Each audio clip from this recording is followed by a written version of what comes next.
channel, ano masasabi mo? Kasi may channel na siya at monetize na si Tatay Junel. Bilis nga eh. Ay, gilang Paano? bulong ka lang. Oo, tapos pumapasok ka din daw kasi sa live niya. Opo, Kaya si, daw, si Boy Bulong si Tatay Oo. Junel. Grabe ang bulong. Ayan. May bulong yan. May bulong yan mamaya. Oo. Sigurado ako. so lagi ka, nakikita ko, lagi ka doon nag-ano. Hindi, nakita kami. Kasi nanood ako ng ano niya, yung pagkanta niya sa awarding. Saan ka wedding?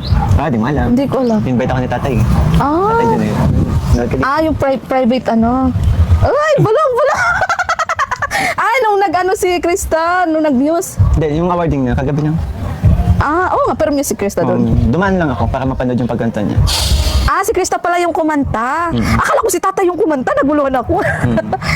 So ibig sabihin, talagang support pa rin kayo sa isa't isa. Oo. Ano ba? Ang bait sa akin ng nila nanay, nila mom and dad eh. Kaya syempre na-establish namin na relasyon bilang syempre. Relasyon? Relasyon. May relasyon natin.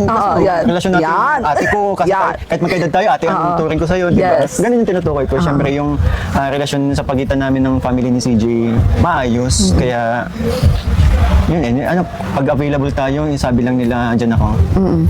Doon sa mga supporters bro, na patuloy nakasupport sa inyo, ano masasabi mo? Sobrang nagpapasalamat ako. Yun, may mga nakakamiss, may mga kumbaga yung kilala kong hindi ko na napapano, pero okay, ang ko ngayon, sobrang nagpapasalamat pa rin ako kasi ang dami pa rin nila nakasuporta sa amin ni CJ. Yun yung kay CJ, Sobra. ang dami nagsasabi sa akin na yun, hinihintay lang daw nila yung vlog kay CJ. Oo. Sobrang nagpapasalamat ako kasi hindi pa din nila kami iniiwan. Yes. And patuloy nakasuporta, lalo-lalo na sa pag-charity ko, kaya Dami mo na rin beneficiary bro. Hirap kaya nang madami eh. okay lang, kasi may mga beneficiary naman ako na okay na eh, like sila Jovelyn.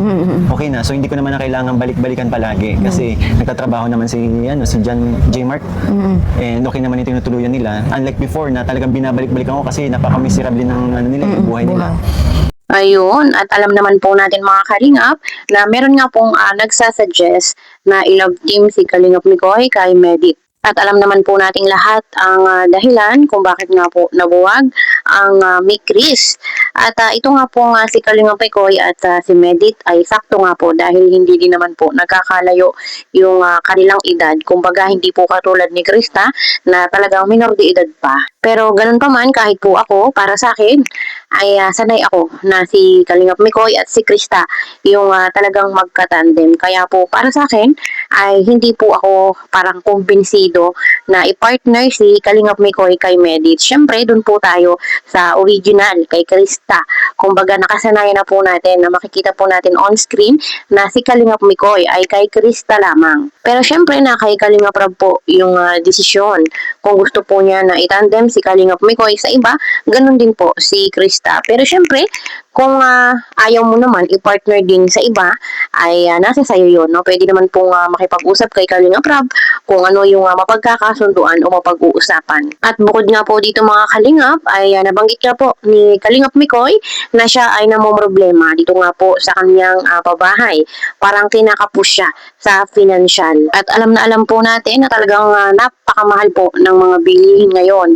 Lalo na yung mga materyales sa pagpapagawa ng bahay. Talagang ginto ang presyo. Bagamat meron pong mga sponsors na tumutulong kay Kalingap Mikoy pero kapos pa din. At ito nga pong mga beneficiary niya ay parami ng parami. Kaya po talagang hindi maiiwasan. Alam naman po natin, hindi naman po ganun pa kalakas si Kalingap Mikoy at nagsisimula pa lang din naman.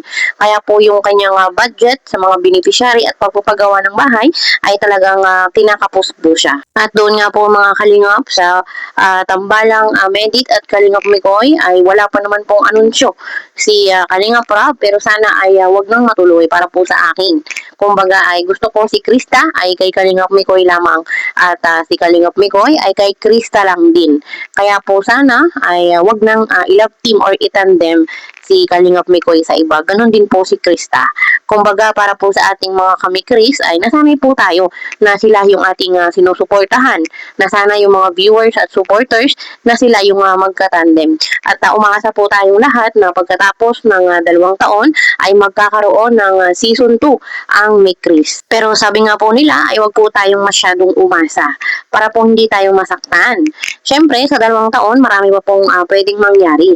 Maraming pwedeng maganap dito nga po sa buhay ni Krista at ni Kalingap Mikoy. Kaya po wag po tayong mag-expect masyado.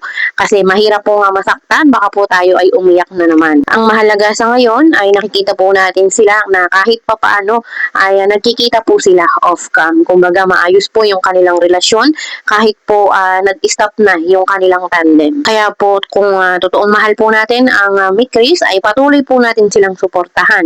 Magkaiba man po yung kanilang ginagawa sa buhay, magkaiba man yung kanilang mga tinatahak. Ano pala masabi mo, bro, sa mga Mikris supporters na, yun, sabi nila, mag-itay sila ng 2 years, ganun. Umaasa sila sa... Sabi ko nga, yan, ako din naman naghihintay. Pero tayo. O ayan, damay-damay, ha? Naghihintay din daw siya. So, ayan po, masyado na kayong kinikilig. At yun nga, baka bumagsak yung ulan. O sa sobrang kilig, kasi medyo makulimlim po. So, ayan, abangan nyo ang mga susunod na kabanata. Huwag po natin silang i-pressure. Go with the flow lang po tayo. As long as alam natin okay sila, at okay kaming lahat. Huwag po kayong mangamba. Pero ang point ko lang din naman, huwag din naman masyadong umasa. Yung kumbaga, di ko naman sila sabi. Hindi mo kasi alam ang mga mangyayari. Oo, hindi natin kasi, kahit pa sabihin ni Mikoy na ganito, ganyan, mag-iintay siya.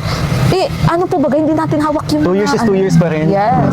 Madaming pwede po kasi And ako naman, nandun na yung ano ko, yung hope ko. Oo. Pero syempre, nandun pa rin yung syempre based din sa mga base din ito sa mga pinagdaanan ko eh. Ang dami pwede mangyari. Yes. Pero syempre, yung hope na mangyari yun, nandyan. Ayan. So, yun. Malay nyo, syempre, after 1 year, babae na pala ako. Yun ang masaklap, guys. Kaya sabi ko sa inyo, wag muna kayo umasa. Enjoyin nyo yung pag-iintay, enjoyin nyo yung pagsuporta sa kanila. Ganun lang muna sa ngayon. Ganun lang. As long as wala tayong nakikitang ibang kalab team ni Mikoy, ni Krista, wag tayo mag-react ng kung ano-ano. Yes. Wag tayo Kasi madami din nag-ano sa akin eh. Binabantaan ako. Oo. Ay, oo. I gets ko na yan. Sa akin din baga, di ba, pinasa ko sa'yo yung sinisisi din ako, bakit nawala ang Mikris? Ikaloka. Salanan ko ba? Bakit nawala ang Mikris? Isipin na lang nila para sa kabubuti namin yun. Kasi ako, pwede din ako pahamak dahil sa Totoo. Totoo naman talaga, bro.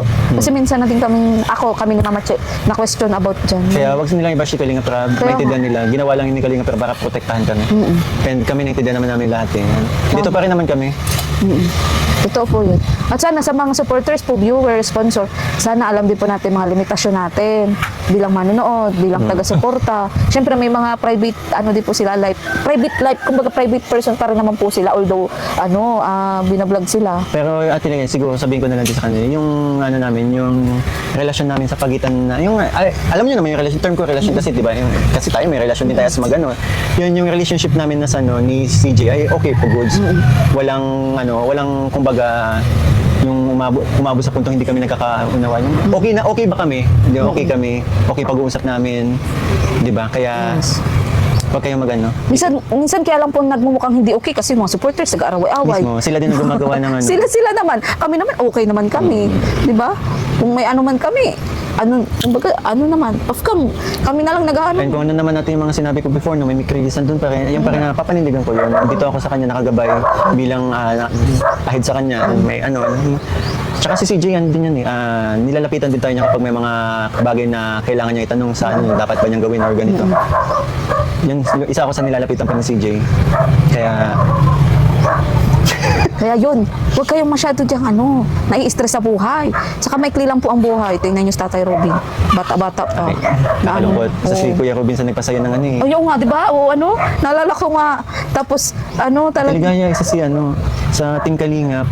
Si Tatay Robin ang unang pinakilala sa akin ni Kalingap Dan.